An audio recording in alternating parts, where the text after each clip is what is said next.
নমস্কাৰ এই মুহূৰ্তত দিবলৈ লৈছোঁ অসমৰ প্ৰত্যেকগৰাকী জনসাধাৰণৰ বাবে কেইবাটাও গুৰুত্বপূৰ্ণ খবৰ। আজিৰ দিনটো অসমৰ লগতে ভাৰতৰ কেইবাটাও গুৰুত্বপূৰ্ণ খবৰ এই মুহূৰ্তত জনাইছোঁ। আজি প্ৰথমটো খবৰ এটা ব্ৰেকিং নিউজ। আৰম্ভ হ'ল উজনিত মিয়া বিচাৰি খিলঞ্জীয়াৰ অভিযান। গাঁৱে গাঁৱে ঘৰে ঘৰে 10ৰো অধিক দল সংগঠনৰ অভিযান। আৰম্ভ হ'ল উজনিত মিয়া বিচাৰি খিলঞ্জীয়াৰ অভিযান। পুৱাৰে পৰা শিৱসাগৰত আৰম্ভ হৈছে মিয়া বিচাৰি অভিযান। কৃষক বজাৰৰ পৰা উভতাই পঠিয়ালে মিয়াৰ গাড়ী। এই অভিযানত 10ৰো অধিক দল সংগঠন একত্ৰিত হৈছে। গাঁৱে গাঁৱে ঘৰে ঘৰে গৈ চলিছে ৰাইজৰ অভিযান। লোহাৰ ডেম্পৰ পৰা আৰম্ভ কৰি ইটা ভাটালৈকে সকলোতে ঘূৰিছে দল সংগঠন। কালি নিশা জোৰ সমদলৰ পিছতে চলিছে এই অভিযান। আজিৰ দ্বিতীয়টো ডাঙৰ খবৰ হৈছে শান্তি সম্প্ৰীতি বৰ্তাই ৰাখক শিৱসাগৰবাসীয়ে। মিয়া খেদা আন্দোলনলৈ অখিল গগৈ আহ্বান। শিৱসাগৰত মিয়া খেদা আন্দোলনৰ মাজতেই অখিল গগৈৰ প্ৰতিক্ৰিয়া। শিৱসাগৰত শান্তি শৃংখলা আৰু একতা বিচাৰে অখিল গগৈয়ে। শিৱসাগৰবাসী ৰাইজক শান্তি সম্প্ৰতি আইন শৃংখলা বৰ্তাই ৰাখিবলৈ আহ্বান অখিল গগৈৰ। উচতনিমূলক কাম কাজ নকৰিবলৈ আহ্বান শিৱসাগৰৰ বিধায়কগৰাকীৰ। শিৱসাগৰত হিন্দু মুছলমানে সদায় একেলগে বাস কৰি আহিছে বুলি উল্লেখ বিধায়কগৰাকীৰ। হিন্দু মুছলমানৰ সংঘাত লগাবলৈ হাত উজান দিছে চৰকাৰে। শিৱসাগৰত মিয়া খেদা আন্দোলনৰ মাজতেই অখিল গগৈৰ এই প্ৰতিক্ৰিয়া। পৰৱৰ্তী খবৰ 70 লাখ ৰেচন কাৰ্ডৰ গৰাকীলৈ ডাঙৰ খবৰ। 1 অক্টোবৰৰ পৰা নতুন পদ্ধতিৰে লাভ কৰিব ৰেচন। 70 লাখ ৰেচন কাৰ্ডৰ গৰাকীলৈ আহিছে ডাঙৰ 1 অক্টোবৰৰ পৰা নতুন পদ্ধতিৰে লাভ কৰিব ৰেচনৰ সামগ্ৰী। ফলত 2,45 লাখ হিতাধিকাৰী হ'ব উপকৃত। নিমখ মচুৰ দাইল আৰু চেনিত দিয়া হ'ব ৰাজসাহায্য। 1 অক্টোবৰৰ পৰা দিয়া হ'ব ৰাজসাহায্যযুক্ত নিমখ মচুৰ দাইল আৰু চেনি। প্ৰতি কেজি মচুৰ দাইল লাভ কৰিব 69 টকাত। আনহাতে চেনি প্ৰতি কেজিত 38 টকাত আৰু নিমখ লাভ কৰিব 10 টকাত। 1 অক্টোবৰৰ পৰা 10খন জিলাত জাৰি কৰা হ'ব এই নীতি।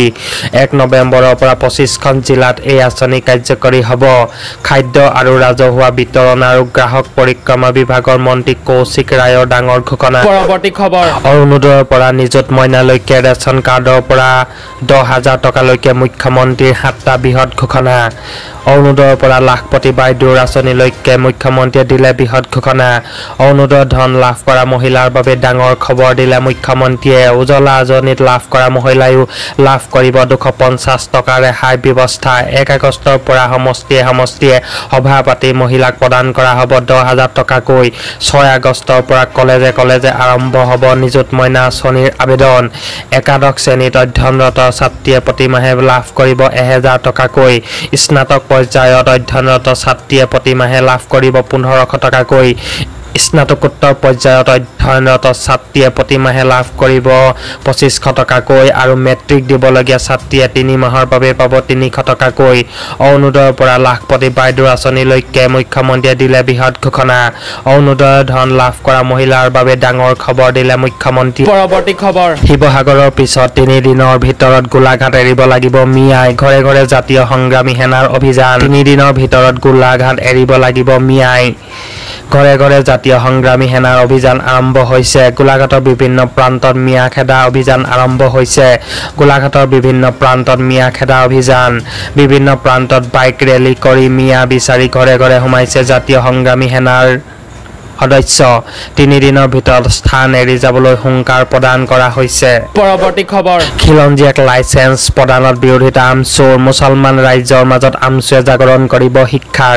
খিলঞ্জীয়াক অস্ত্ৰৰ লাইচেন্স প্ৰদানৰ বিৰোধিতা আমচুৰ। অস্ত্ৰতকৈ শক্তিশালী কলমহে বুলি উল্লেখ আমচুৰ। মুখ্যমন্ত্ৰীয়ে খিলঞ্জীয়াক লাইচেন্সৰ সলনি হাতত কলম তুলি দিয়ক বুলি উল্লেখ আমচুৰ। হাতত অস্ত্ৰ তুলি দি উচতনি দিছে মুখ্যমন্ত্ৰীয়ে। ই অসমৰ কাৰণে বিপদজনক বুলি কৈছে আমচুৱে। মুছলমান সমাজ অস্ত্ৰত বিশ্বাসী নহয়। মুখ্যমন্ত্ৰীয়ে আজি অস্ত্ৰৰ লাইচেন্স দিছে কিন্তু আমি কলম তুলি দিম বুলি উল্লেখ আমচুৰ।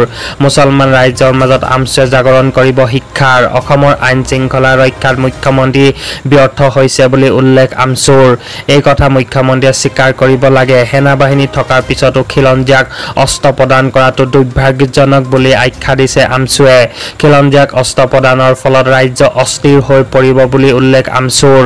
কোনো জাতিক ৰক্ষা কৰিবৰ কাৰণে অস্ত্ৰৰ প্ৰয়োজন নাই। এই ক্ষেত্ৰত অসমীয়া ৰাইজে সমৰ্থন কৰাটো উচিত নহয় বুলি উল্লেখ আমচুৰ। অস্ত্ৰৰ লাইচেন্স প্ৰদান সন্দৰ্ভত বিৰোধিতা আমচুৰ।